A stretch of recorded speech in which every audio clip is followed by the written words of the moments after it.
I always thought getting old would mean slowing down.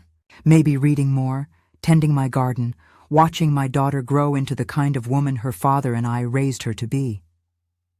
When she offered to help manage my finances, I didn't hesitate. She said, "Mom, let me handle this. You've done enough."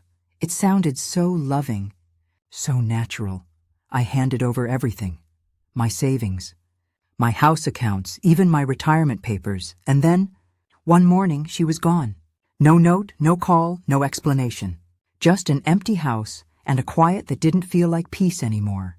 But I wasn't going to die in that silence. Not me. I may be old, but I remember things, numbers, names, promises. And I learned something they didn't expect. When you've lost everything, there's a strange kind of freedom in having nothing left to lose.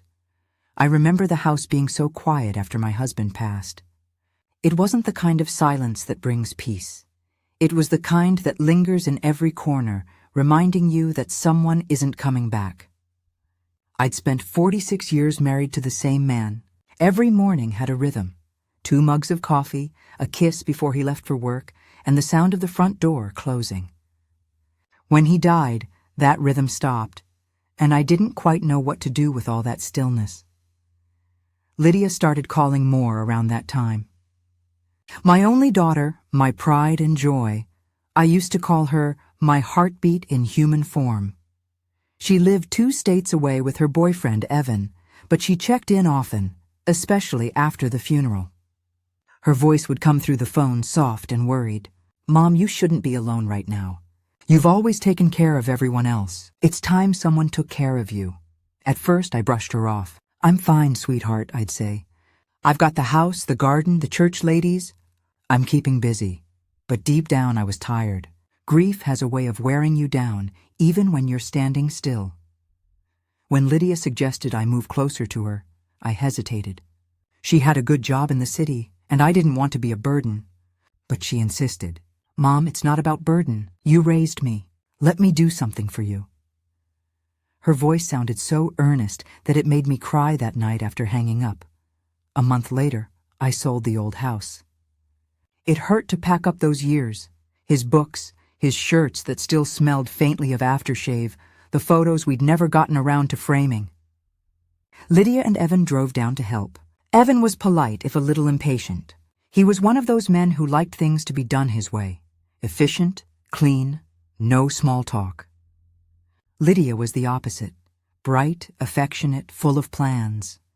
They found me a little cottage just outside the city, not far from where they lived. It was smaller than my old house, but cozy. Lydia came over almost every weekend at first. She'd bring groceries, cook dinner, laugh about work. Evan would tinker with the porch light or talk about the smart home upgrades he wanted to install. I remember thinking how lucky I was to have raised a daughter so thoughtful. One Sunday, while we were sitting in the living room, Lydia said, "Mom, I've been thinking. You shouldn't have to worry about bills and bank stuff anymore. Let me handle it. I can set up online banking, pay the property tax, take care of the utilities. You just relax." I looked at her for a moment. There was something so confident about her tone, like she'd already decided for both of us. "Honey," I said softly, "I appreciate that, but I can manage my own accounts." She reached over and took my hand. "Mom," she said, "you've done everything on your own for years. Dad's gone, and it's not right for you to have to carry that load alone. Please just let me help. I promise I'll take care of everything." It was that last sentence that did it. I promise. She'd said it with that same look she had as a little girl when she used to promise she'd take care of her dolls or help me bake cookies. I believed her then. I believed her now. So I let her. We sat together that afternoon, going through my files, my savings account, pension papers, insurance documents. She moved money around for better management, opened a joint account for convenience. I signed where she told me to. She was efficient, reassuring, and gentle, explaining every step. It felt like a relief, honestly. For the first time in months, I didn't feel the weight of everything on my shoulders. Over time, Lydia's visits became shorter, more hurried. "Just busy with work," she'd say, smiling distractedly as she typed away on her phone. Evan stopped coming altogether, though she mentioned him often, how his business was growing, how he was stressed about money. One evening, I noticed my mail had been rerouted to her address. "Oh, Mom," she said quickly when I asked, "it's just so I can handle bills faster. Don't worry, I'll bring them by."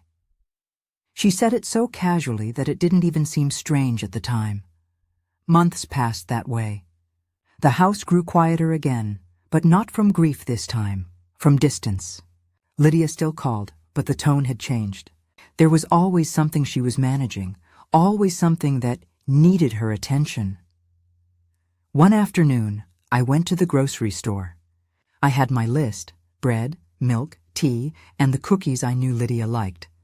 I handed the cashier my debit card, and she frowned. "It's declined," she said, trying again. "Same result." I laughed it off. "That can't be right," I said. "Try the other one." Declined again. My cheeks grew hot. I fumbled in my purse for cash, but I only had a few dollars. The woman behind me shifted impatiently. I paid for what little I could and left, my heart pounding. When I got home, I called the bank. The woman on the line asked for my name, account number, and last transaction. Then she paused. "Mrs. Hale," she said, her voice cautious, "it looks like your account was merged into a joint account last month, under the name Lydia Hale and Evan Ross. Do you know them?" My mouth went dry. "Yes," I said slowly. "That's my daughter, and her boyfriend." "I'm afraid the remaining funds were withdrawn 3 days ago," she added. For a moment, everything around me blurred. The ticking clock, the hum of the refrigerator, the faint creak of the window pane. I remember whispering, "That can't be right." But it was. I called Lydia immediately. The phone rang and rang before going to voicemail. I left a message, trying to keep my voice steady. "Sweetheart, there must be some mistake. Call me when you get this." An hour passed. Then 2. By evening, I'd called 10 times. No answer. I sat at the kitchen table as the light faded, my phone in front of me, waiting for it to ring. I kept looking at the chair across from mine, the one my husband used to sit in, and I felt that silence again, only heavier now. Not the silence of grief, but the silence of realization. When night came, I made myself a cup of tea. My hands shook so much that I spilled some on the counter. I remember staring at the droplets running down the cabinet, thinking how easily things slip away: money, trust, even family. The next morning, I drove to Lydia's apartment. It was an hour away, in one of those newer complexes with glass balconies and potted plants out front. I knocked. No answer. I called her name through the door, feeling foolish as my own echo came back to me. I peeked through the window. Empty shelves, no furniture, nothing but the faint outline where pictures used to hang. The manager came by, a young man with kind eyes. "Ma'am," he said gently, "they moved out last week. Left no forwarding address." I stood there for a long time, not sure what to say. Eventually, I just nodded. "Thank you," I murmured, though I'm not sure why. Driving back home, the road blurred through my tears. I kept replaying her voice in my head. "I promise I'll take care of everything." That night, I sat in my quiet little cottage and opened my notebook. I wrote her name on the first line. Underneath it, I wrote the date, the bank's name, and the words, "Start here." I didn't know how yet, but something in me shifted. The part of me that once leaned on my daughter began to stand again, not out of anger, but because I couldn't let the story end that way. I took a deep breath, closed the notebook, and whispered to the empty room, "All right, Marjorie. Let's see what you're really made of." And in that moment, for the first time since she left, I didn't feel helpless. I felt awake. The bank smelled faintly of lemon and paper, the kind of ordinary smell that makes you think of routine, deposit slips, stamped envelopes, a life that rolls on. I stood at the counter, clutching the little folder I keep everything in, the one with the bank statements and the insurance papers, as if those thin pages could somehow anchor me. The woman behind the glass was polite. She asked for my ID, asked some questions, and then she said something I still hear when I close my eyes. "Mrs. Hale, It looks like your savings were moved into a joint account a few months ago. The names on the account are Lydia Hale and Evan Ross. For a second, nothing happened. The fluorescent lights hummed. A man 2 customers down shifted in his chair. I tasted copper in my mouth. But that can't be, I said. I never— You did authorize a joint account, she said gently. There's a signature on file. You must have made a mistake, I said, because my mind wanted the easiest thing, the least terrible thing. Could someone have forged it? Please! My voice thinned out at the edges. She tapped keys and scrolled. The signature is consistent with records, she said. There were several transfers last week, and a withdrawal that emptied the account 3 days ago. I felt the world narrow down to the table in front of me. The glossy brochures about home loans, the pamphlet about fraud protection. I thought of Lydia's hands, how small and warm they'd been when she was a child, how she used to tangle her fingers in mine. I thought of the way she'd said, "I promise," as if it could seal up any worry. I left the bank like a person walking through fog. The drive home was a blur of street signs and red lights. The cottage looked the same as it always had, same paint, same crooked mailbox, but when I opened the door it felt different, like stepping into a house that had been rearranged without your permission. Lydia's room, once a bright, comfortable corner of the home, felt empty in a way that made the air ache. Her dresser was still there, but the top was bare. No perfume bottle, no little dish with hairpins. The closet doors gaped open and held nothing but empty hangers. I walked across the room and touched the window frame where sunlight had always painted a warm square on the floor. Her bed was made neatly, sheets tucked in a way that only someone leaving quickly would do. A neatness that felt less like care and more like erasure. I called her that first night until my fingers cramped. I called Evan too, because I couldn't believe she'd do this alone, and he had always seemed like the sort of man who liked to keep the world neat and organized. The number rang and went to the same quiet voicemail I'd been leaving since the bank had called me. I left a message that sounded smaller in my ears than it had in my heart. "Lyd, it's Mom, please call me. Something's wrong with the accounts." Neighbors came by, but their faces were the polite kind of concern that smells of not wanting to be involved. Mrs. Turner from across the street patted my arm and said, "Maybe she needed a break, Marjorie. Young people get restless. You know how it is." She said it kindly, but the words landed like stones. Days dripped by. My phone remained a small, silent rectangle that refused to give up the name I wanted to see. I went back to the bank twice more, sat in the same chairs, and asked the same questions. Each time, the answer was the same: the joint account, the signature, the withdrawals. Each time, the polite bank clerk said some variation of, "Mrs. Hale, sometimes people make choices we don't expect." Choices. The word felt thin and distant. It didn't hold the weight of what had happened. Choices are supposed to be small and private. What to eat, what to wear. This felt like someone had taken the walls off my life and carried away the furniture. I started to walk the neighborhood more, as if maybe I'd find her on the corner or at the market, carrying a bag of strawberries. I stopped at the little cafe where she used to work part-time in college and asked the owner if he'd seen her. He shook his head, slow and polite, and said, "Haven't seen her in a while, ma'am. Folks sometimes take off when things get hard." At night, I would sit at my kitchen table and lay out the paper trail. Old bank statements, the joint account notification tucked away in a folder, emails printed and folded. I spread them out like a map, hoping that if I read them in the right order, something would give. The map only showed me where I'd been blind. There were dates, signatures, times of transfers. The handwriting on one authorization bore the curve of Lydia's letters, tidy, with a little flourish on the Y. But my eyes kept searching for something else. Some note, a torn photograph, a hastily scribbled apology. The absence tasted like cold metal. It made everyday things strange. The kettle whistled like a question. The clothes in the closet smelled like laundry soap and the memory of someone else's perfume.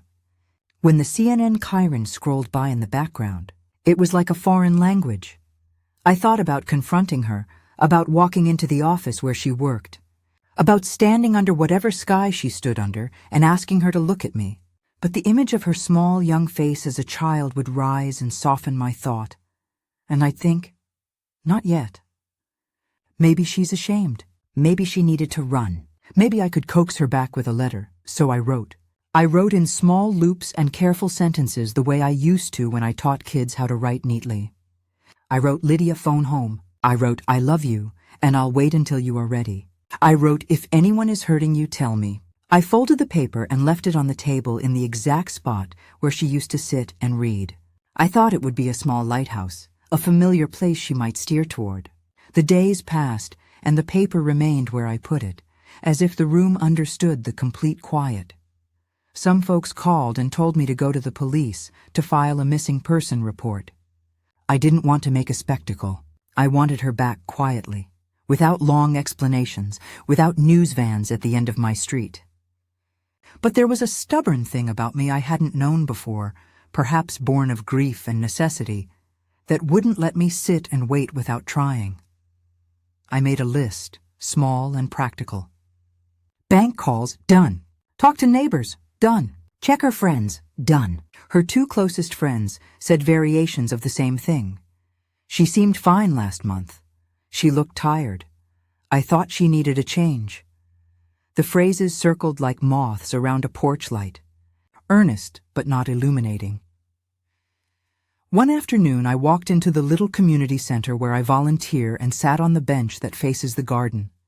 A woman folding flyers glanced up and smiled the way people in small towns do. Mrs. Hale, she said, I heard about Lydia. Have you thought of looking into debit card records or phone logs? Sometimes those show where people have used their cards or phones. I nodded. The idea sat in my mind like a tiny seed. It was practical, and I am a woman who lives in practical things. Receipts, lists, the smell of lemon oil on the kitchen table. I started calling agencies and companies, stumbling through the scripts, patient because this was what needed to be done. Sometimes the recorded voices were kind. Sometimes they were curt. Once, a man asked me, Ma'am, are you sure this is not a family matter you can resolve privately? And I said nothing, because the answer in my chest was yes and no at once. Then there were the small betrayals that befell me in the simplest places. The mail arrived, but the envelopes that used to bear Lydia's handwriting now contained glossy advertisements and coupons. A postcard from an old friend fluttered in with a cheerful note about a summer tea. I read it twice as if maybe I'd find her name tucked inside the margins. The house felt too big for one person, the rooms like chapters with missing lines. Neighbors began to speculate, a slow murmur that wrapped around my days. Some said perhaps Lydia had been swept away by a man not worthy of her, that she'd run to start again. Others suggested she'd been frightened by credit card debts or scams and thought fleeing would fix it. Mrs. Alvarez from down the lane shook her head when I saw her at the mailbox and said, Children do strange things. Sometimes they need to find their own life. She said it gently, like a balm. I wanted to believe her, but the bank records had told their own story. Joint accounts set up months ago, transfers executed carefully, not in a mad, panicked way, but as if someone had planned each move. Planning requires time and thought. It requires a life inside that plan. I caught myself replaying conversations, searching for the moment I'd missed. I remembered the small changes. Lydia folding my mail conveniently, handling passwords and online logins, saying she'd streamline everything. I had smiled then, relieved, happy to hand over the worry. I had trusted her because that's what daughters are for, or so I thought. Trust had always been a soft muscle in my family. You exercised it and it grew easier to use. Now that same muscle felt scorched. Late one night, when the house was very still and the clock ticked like a metronome, I sat at the kitchen table and went through her old messages on the phone we shared for emergencies. There were texts from friends, from co-workers, little mundane notes about coffee orders and traffic. And then there were a few messages that hinted at a life that had begun to rotate around someone else. Names I didn't know, references to plans I hadn't been a part of. The more I read, the less the world belonged to me. It was not merely that she had left. It was that she had left in such a way that the ground slid out from under me. There was calculation in the absence, a measured pulling away that hurt more than a sudden departure would have. At least then you would know. At least then you could mourn and be done. I made another call, this time to a lawyer I'd known through my husband. He had a voice like leather and a patience that felt like armor. "We can follow the money," he said simply. "We can subpoena records. We can find them. But be prepared, Marjorie. Sometimes the trail runs cold, and sometimes people won't come back even if you ask them to."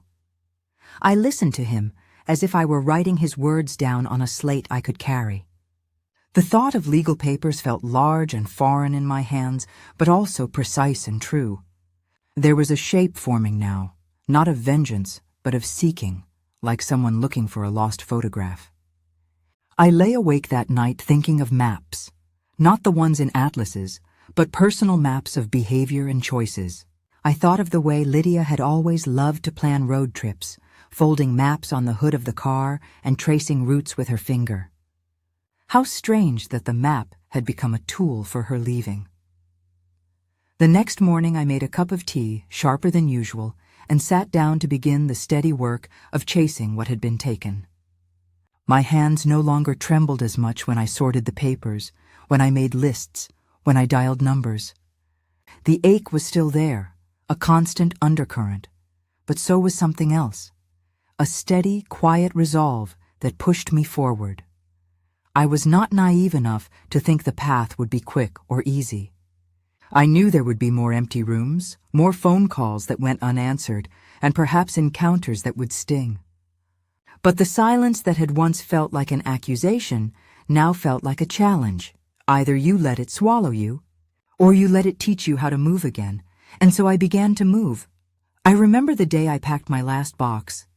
There wasn't much left by then, just a few clothes, my husband's old watch, a framed photo of Lydia when she was 9, grinning wide with missing teeth. I sat on the edge of the bed and looked around the cottage. It felt less like leaving home and more like closing a book I never thought would end this way. The lawyer had done what he could. We traced transactions, filed reports, set things in motion, but every road he pointed to ended somewhere far from where I was sitting. "Sometimes you have to go where the paper leads," he'd said. His voice had been gentle, like someone talking to a person who's already made up their mind. So I sold what I could: furniture, the old car, some of my husband's tools. The rest I boxed and left at the church for donation. When it was done, I had a small suitcase, a folder of documents, and a purpose I couldn't quite name yet. Maybe it wasn't justice I was looking for. Maybe it was closure. Or maybe I just needed to look my daughter in the eye again, to understand how love had turned into something like theft. The first bus ride felt like stepping into a different version of myself. I'd never been one for traveling alone, not since my husband passed. But there I was, sitting in the back of a Greyhound. My coat folded neatly on my lap, the world outside rushing by in flashes of green and gray. I had a printout from the bank showing a withdrawal in a small town 2 states over. It wasn't much to go on, but it was something. The name on the slip, L. Hale, was still fresh enough to make my heart skip. I held that paper the way some people hold a compass. The bus stopped in a town that looked like most others. Quiet streets, faded gas station signs, a diner with the kind of neon that flickers on and off even when it's sunny. I checked into a small motel, the kind with doors that open straight to the parking lot. The clerk, a middle-aged man with a kind face, looked at me curiously when I asked if he remembered a young woman, maybe late 30s, traveling with a man named Evan. He thought for a moment.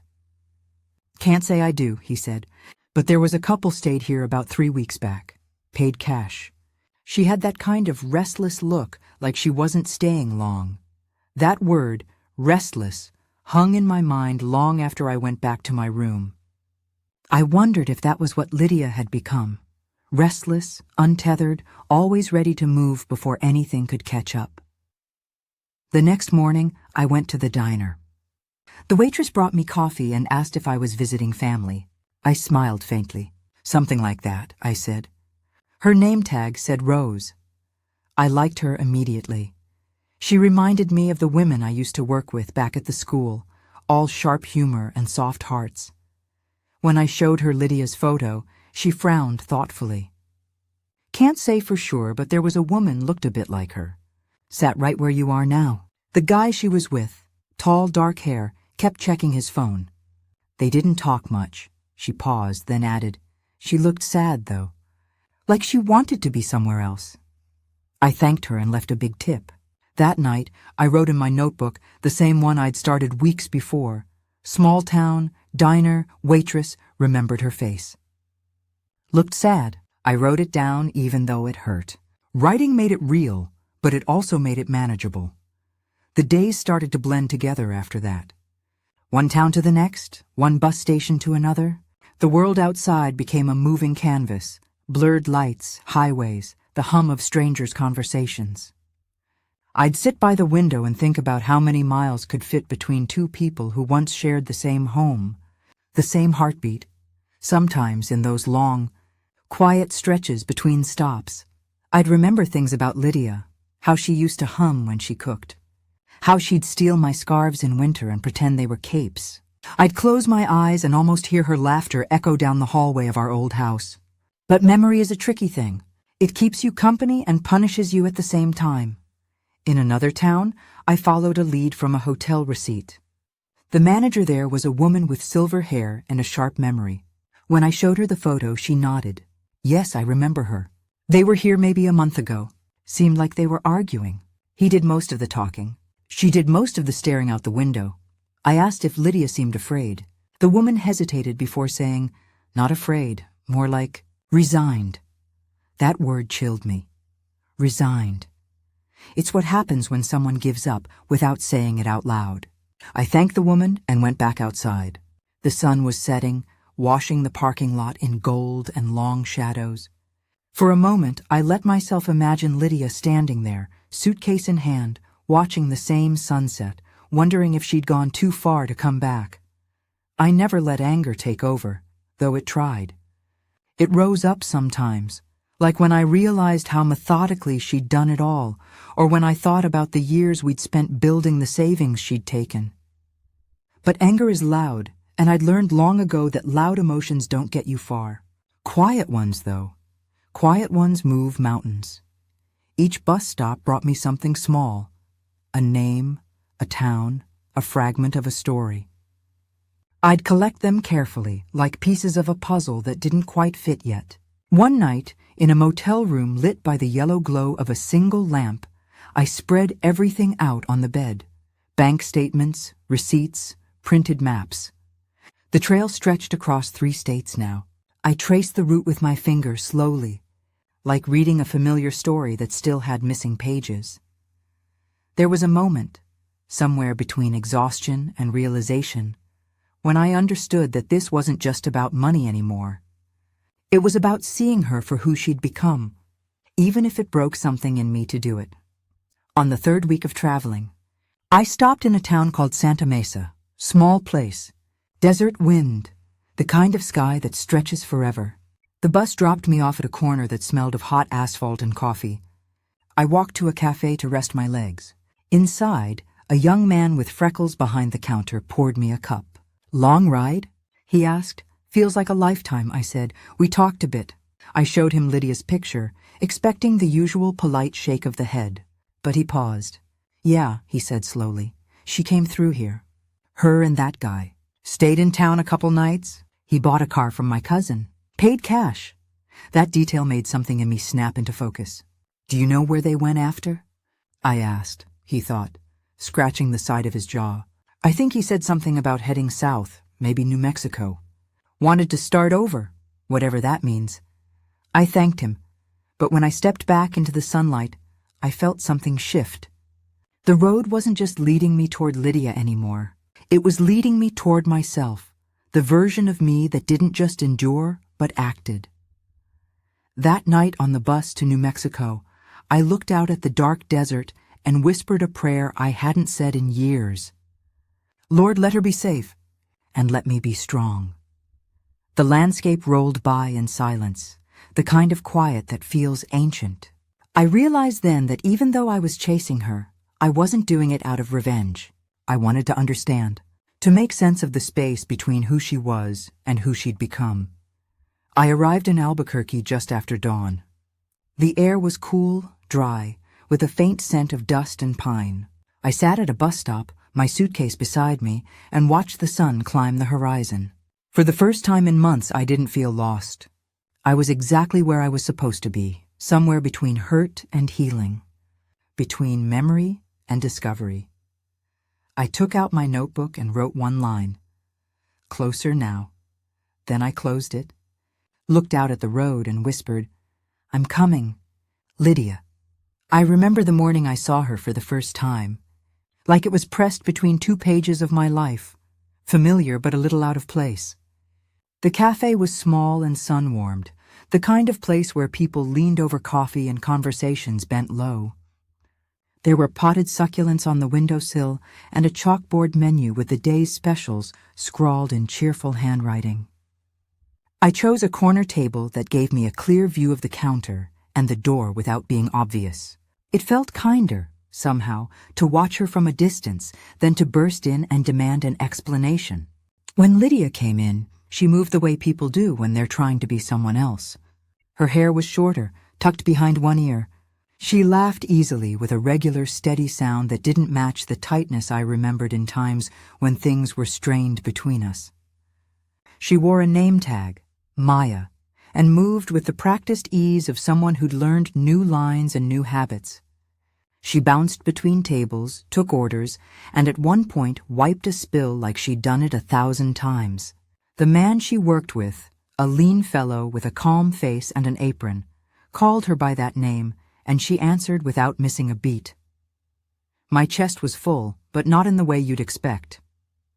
It wasn't the sharp, collapsing hurt I'd felt the day I realized the accounts were empty. It was a sober, steady feeling, like standing under a wide sky and knowing some storms will pass and some will not.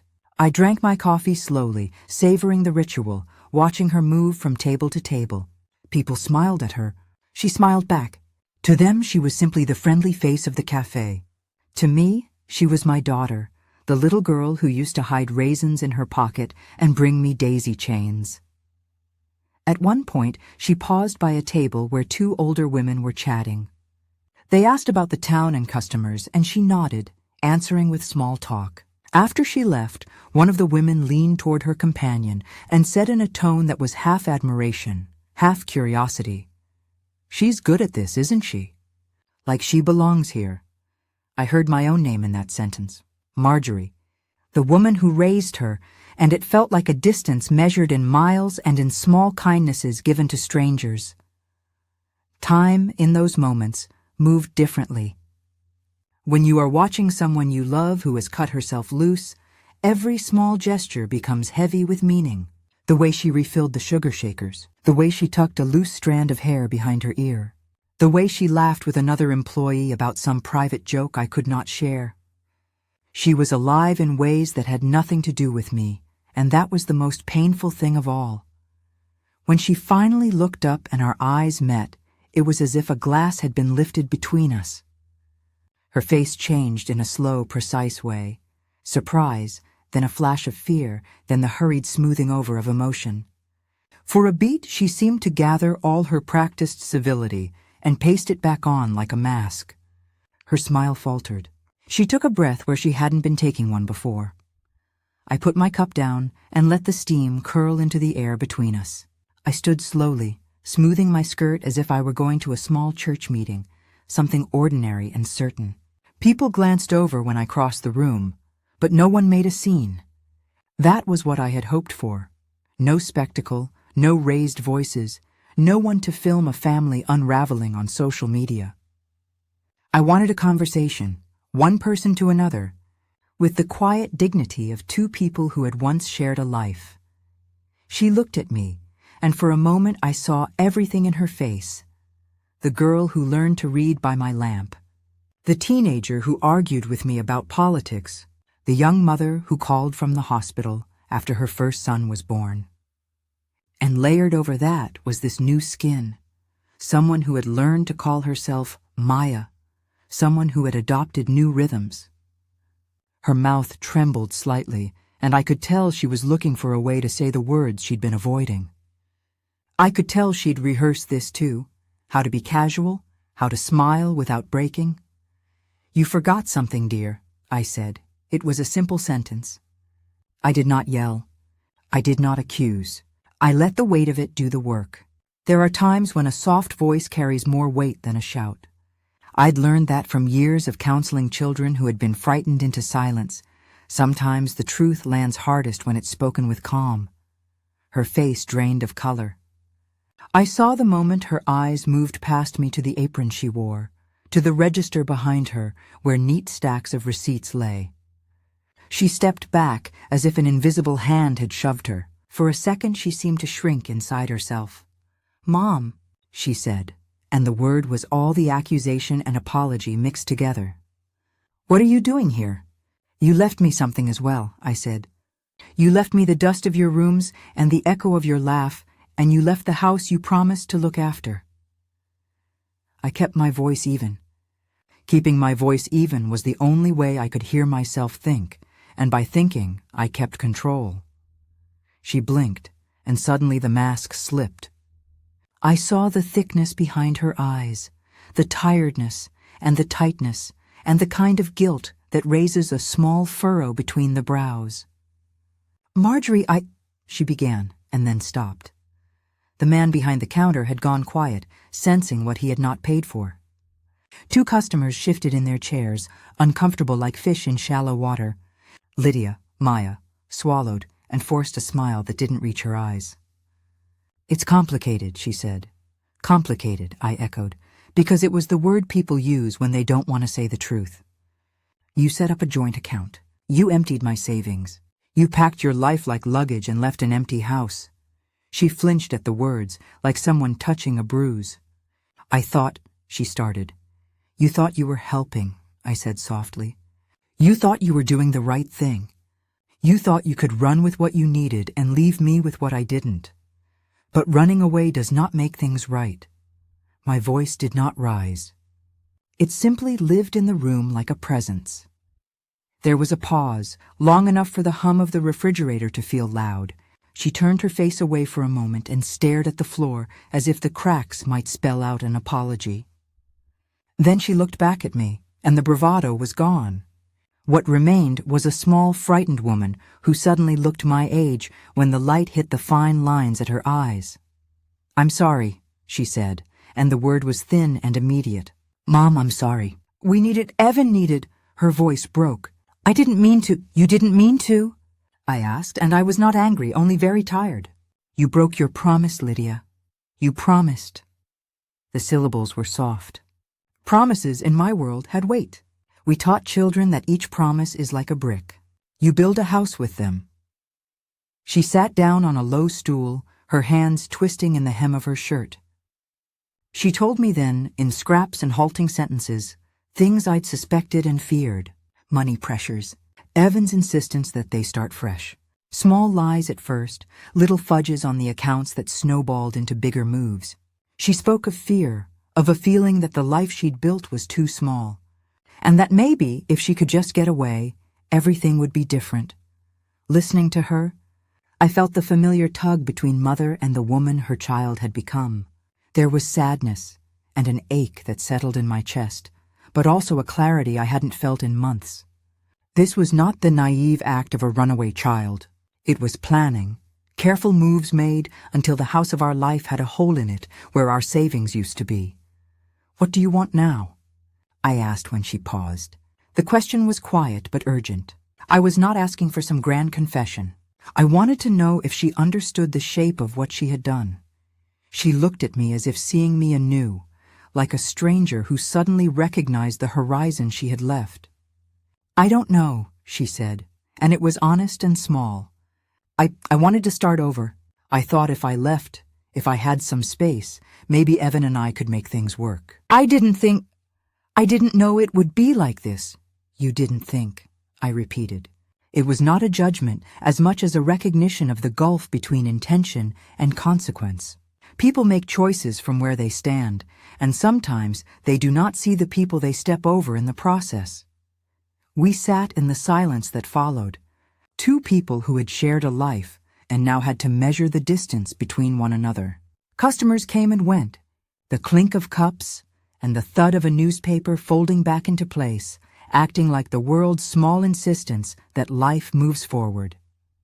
"I'm not here to take you to court right now," I told her after a time. I wanted to be clear. I had begun this journey tired and hurting, but not malevolent. There are ways to break and ways to mend, and first I needed to know whether she would help mend what she had broken. But I'm here to find out what happened. I need answers. I need what is mine returned, and I need to know you're safe. She drew in a breath that trembled. "I'm scared," she said. "I didn't know how to tell you. I didn't want to make you worry." "You made me worry," I said gently. "You made me worry in a way that is different from worrying about a child's scraped knee. This was grown-up work you decided to do alone." Her face crumpled then, a small collapsing where regret poured out.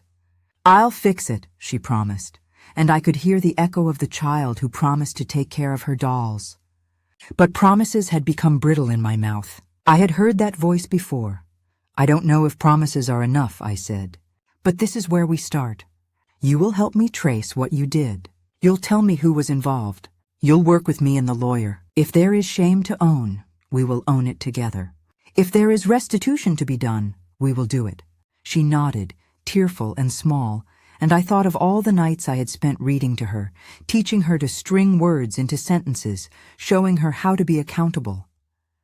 It was strange and painful that the lesson still had to be taught. People around us resumed their conversations as if nothing had happened. The world outside the cafe kept moving. Inside, our conversation felt like a first cautious step across a bridge that might or might not hold. I did not want to break her. I wanted to bring her back to a life where she could stand on her own feet and meet what she had done with courage. When I left the cafe that day, we did not embrace. That felt too much and too soon. Instead, we walked a few steps together on the sunlit sidewalk, then parted. Me toward the bus station, she toward the back alley that led to the apartments where she worked and slept. I watched her go, and though part of me wanted to reach out and call her back, to grip her hand and say, "This is how we fix it," I simply stood and let the breeze move my hair. Her absence after that felt less like a clean cut and more like an opening. She had not fled so much as revealed what we had failed to address as a family. There was work to do, and I had thought, for so long, that work meant only paperwork and numbers. Now I understood it also meant conversation, consequence, and the slow, painstaking rebuilding of trust. I climbed the steps to the bus depot with a small, new steadiness in my step. I had found her. That was the pivot. Finding her did not mean the hurt would vanish. Finding her did not instantly restore what was lost, but it gave me the thing I had been missing. The chance to speak to her person to person, to look across the table and hear the truth in her voice. I pressed my hand against the paper in my purse, the bank statements, the receipts, the notes I had made, and I whispered to myself, steady and soft, "We will start from here." By the time I walked back into the small law office that afternoon, the sunlight had a different quality, not necessarily brighter, but somehow clearer, as if the air itself had decided to be honest. The lawyer, Mr. Calder, met me at the door with his usual steady nod. He had that quiet way about him, the sort of man who had seen hard things and learned to hold them without loudness. He glanced at the folder in my hands and did not ask how tired I looked. He already knew. We sat at his desk, a modest room with a bookshelf full of worn legal volumes and a single plant someone had failed to kill. He spread the documents between us like a map, transaction records, the joint account paperwork bearing Lydia's neat signature, motel receipts from towns I'd visited, statements from small businesses where the withdrawals had happened. There were witness statements, too, notes from the diner waitress in Santa Mesa, the hotel manager who remembered Lydia, and the man who seemed to do most of the talking. There were my own notes, shaky at first but growing steadier. Dates, times, towns, a path laid down in ink and effort. "You did well," he said simply, as if the work were mine to have done.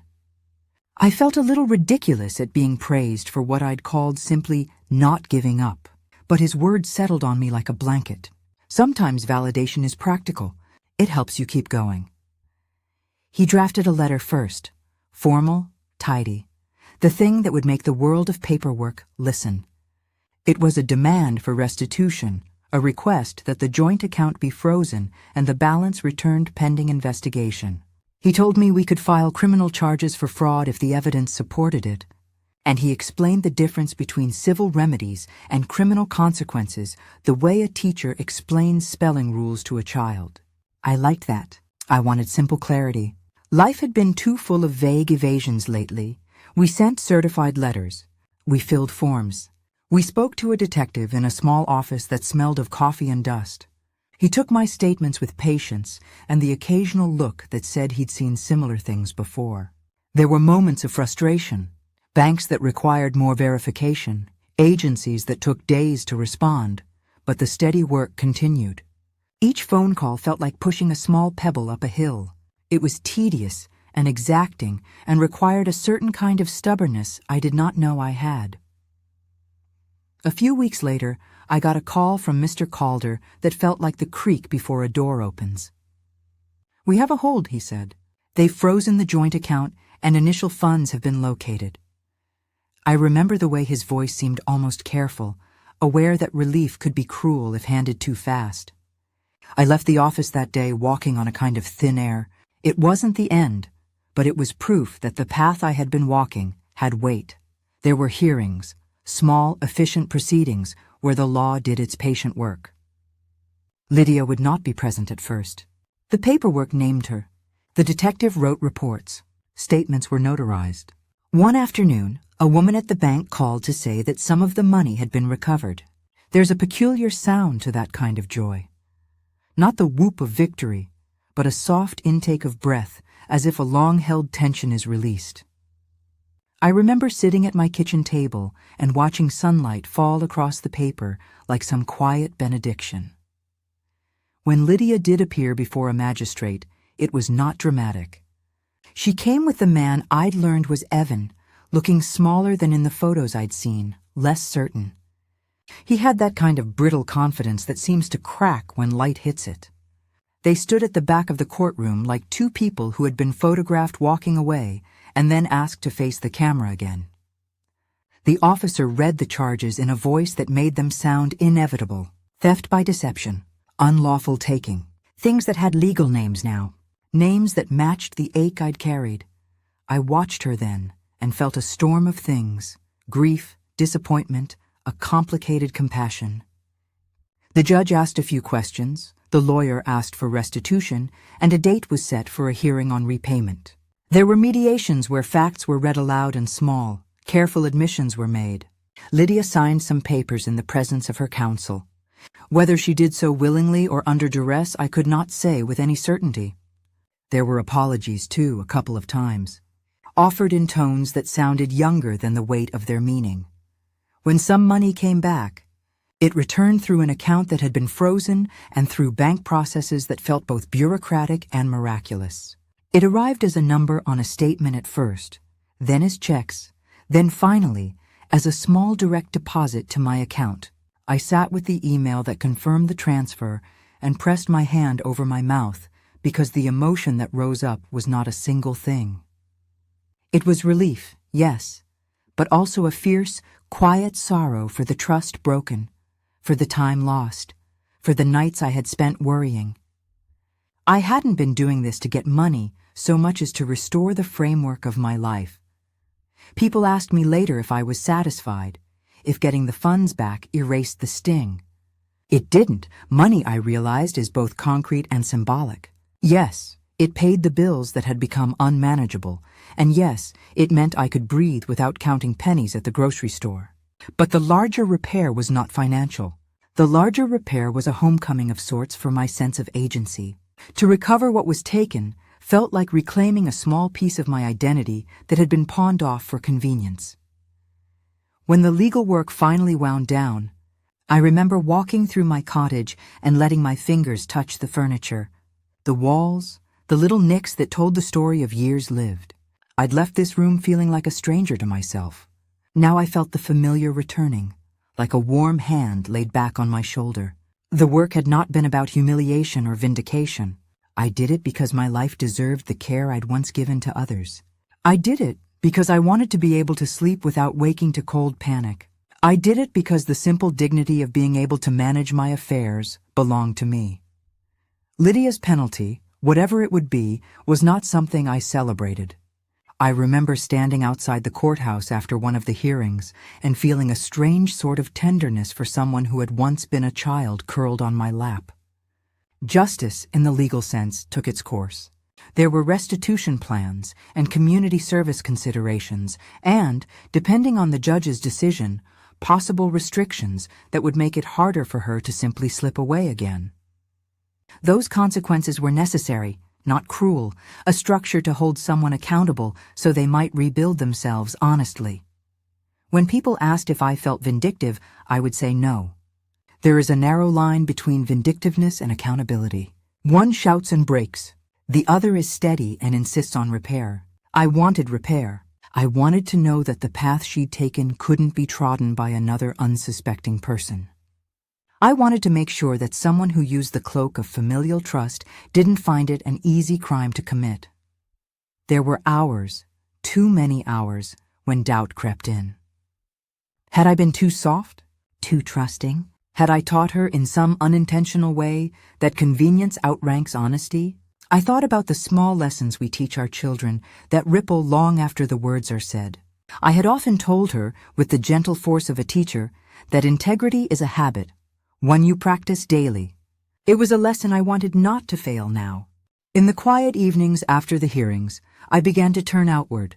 The funds returned allowed me to make practical decisions, to repair the car that had been sitting in the driveway, to pay a few months of mortgage while the house settled, to make small donations to the church that had felled my loneliness after my husband died. But more than that, the experience taught me how to shape boundaries. I started saying no in small ways that felt enormous, to people who wanted help without intention, to requests that felt more like taking than giving. There was a new firmness in my voice that I recognized as self-respect. When I finally saw Lydia again after the proceedings, it was under different circumstances. We met in the presence of Mr. Calder and the social worker assigned to help with restitution plans. Her face had shadows beneath the eyes that spoke of nights not slept. She looked older, or perhaps smaller. I did not soften my gaze for show. I softened it because forgiveness felt like a practical choice. Not forgiveness as a pardon for wrongdoing, but forgiveness as a means to loosen the hold that hurt had on me. I told her plainly that I would not live forever in the anger that could have swallowed me. I would rather spend my time rebuilding. I didn't do it to punish you, I said softly, the words feeling necessary and true. I did it so I could sleep again. She nodded, a small gesture of acknowledgement. There were no grand reconciliations. Rebuilding trust is not a single moment, but a slow sequence of small acts, each one needing proof to stand upon. The months after that were quieter, but in a steadier, healthier way. I returned to routines that mattered. I watered the houseplants and could tell you which one needed pruning by the way its leaves drooped. I made a point of calling a friend every evening just to say hello. I started volunteering again, sitting with students who needed someone patient to read aloud with them, to help them sound out words that sometimes felt like mountains. There was humility in those moments, and a sweetness I had not felt in a long time. People often ask if I would have done anything differently. Would I have refused help? Would I have kept the accounts under lock and key? Perhaps, but life is made of imperfect choices. What matters, I think, is what you do after the mistake becomes clear. You can let it harden you into cynicism, or you can let it teach you how to live with clearer eyes. So I learned to live that way. The money that returned was used with care, not out of a need to prove anything, but out of simple practicality. A portion went to pay off small debts. A portion went to replenish the savings I'd once thought secure. Another portion went to set up a small fund at the community center for older adults who might need help understanding their finances. a quiet thing, meant to stop another person from finding the same painful surprise I had found. Each time I signed a check for that fund, I felt the work of those months settle into something useful. There was no parade, no cheering, just the practical, steady satisfaction of righting a wrong where I could. Justice, real justice, took many forms. Legal restitution, yes, but also the restoration of dignity and the rebuilding of community safeguards. There were still nights when I woke thinking of Lydia, wondering how she was living, whether she felt the truth of what she'd done slowly press on her heart until it made her whole again. I hoped she would find the courage to become the person she had once promised to be. Hope and realism can live in the same place, strange as that sounds. The work of reclaiming had changed me. It had taught me that justice need not be loud to be effective, that persistence, even in small measures, can erect a quiet scaffolding for truth. I had reclaimed not only money, but also a sense of self that had been diluted by grief and by trust misplaced. I had learned to say yes to help and no to being used.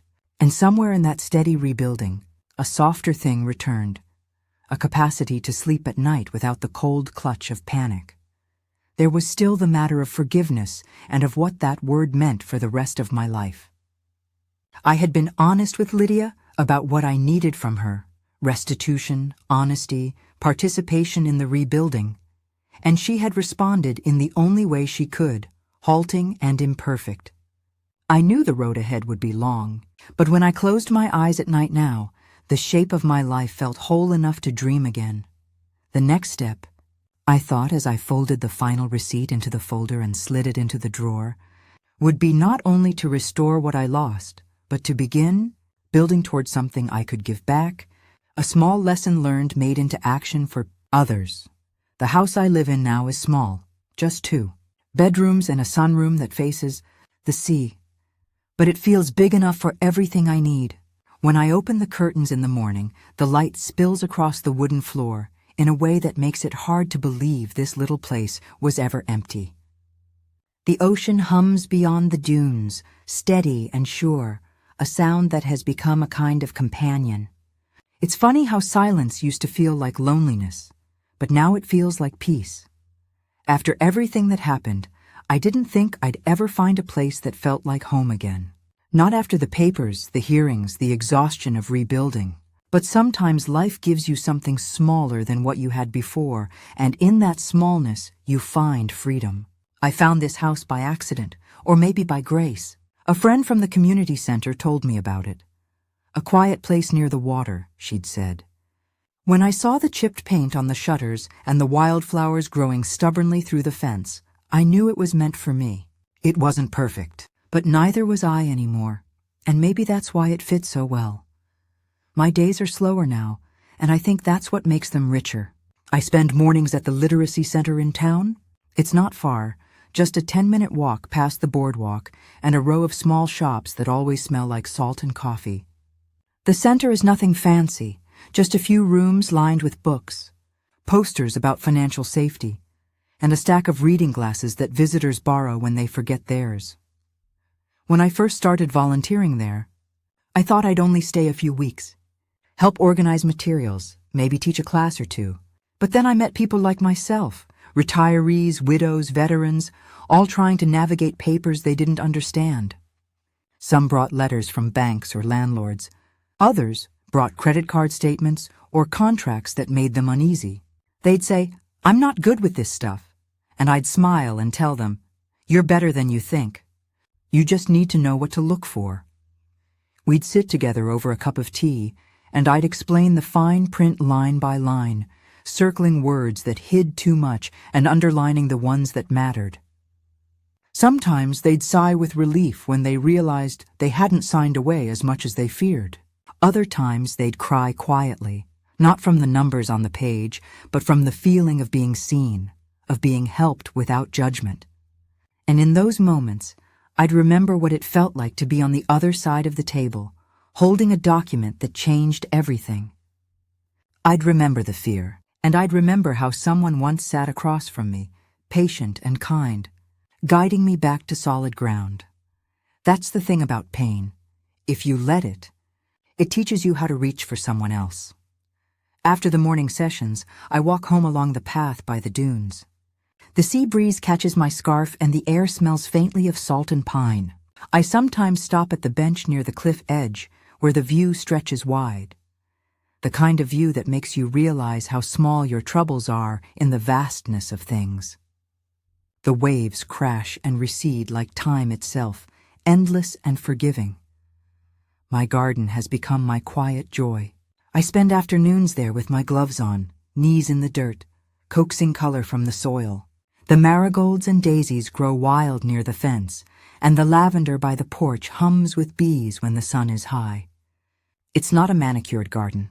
It's a living one, a bit uneven, a bit untamed, but very much alive.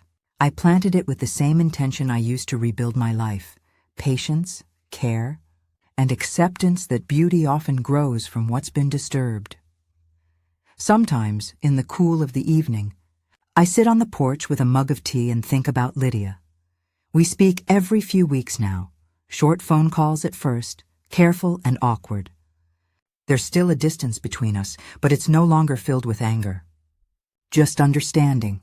She's working again, somewhere in Arizona, living quietly. She sends postcards, sunsets, mountains, always with a few words on the back. The last one said, "I'm taking things one day at a time. Thank you for letting me try again." I keep that one tucked between the pages of a book by my bedside. Forgiveness, I've learned, isn't a doorway you walk through once. It's a hallway, long, uneven, and sometimes dark, but if you keep walking, the light always finds you. There are days I still think about the woman I used to be, the one who trusted too much, who believed love alone was protection enough. I don't pity her anymore. I understand her. She did what she thought was right, and in the end, that trust, even when broken, became the seed of my strength. One evening, a few months after settling in, I was invited to speak at the Literacy Center's small community night. They wanted me to share my story, not the details of loss or betrayal, but the lesson. I hesitated at first. I've never been one for speeches, but when I stood before that small group, a mix of faces lined by time and hope, I realized it wasn't about performance. It was about connection. I told them, sometimes it's not what people take that breaks you. It's what they make you remember about yourself. The things you forgot, your resourcefulness, your dignity, your worth. And once you remember those things, no one can take them from you again. They listened quietly, some nodding, some with eyes wet and glistening. And afterward, one man came up to me and said, "You make me think maybe I can start again too." That's when I knew the story had done what it needed to. It had stopped being just mine. Life here is simple, but simplicity has its own elegance. There's the rhythm of waves against the shore, the smell of fresh bread from the bakery down the street, the neighbor who waves from her porch each morning while watering her petunias. On Sundays, I drive to the farmer's market and pick up peaches so ripe they leave sweetness on my fingers. I go home, make cobbler, and leave a small plate on the neighbor's step. It's these small gestures, quiet, steady, ordinary, that keep the world kind. Every once in a while, someone at the center will ask me if I ever missed the life I had before, the house, the stability, the illusion of comfort. I always pause before answering. I miss the version of me that didn't know how strong she was, I usually say. But I wouldn't trade who I am now to go back. At night, I still read before bed. It's a habit that's never left me. The sound of the waves mixes with the turning of pages, and I find comfort in the constancy of both. Sometimes I fall asleep with the lamp still on, a book resting open on my chest. The world outside fades to the gentle rhythm of the tide, and I dream not of the past, but of the calm that has finally taken its place. There's a peace that comes after survival, not loud, not triumphant, but deep and steady. It's the kind of peace you earn.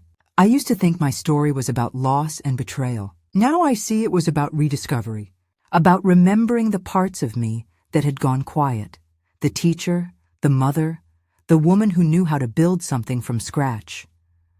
The sea reminds me every day, what's broken doesn't vanish.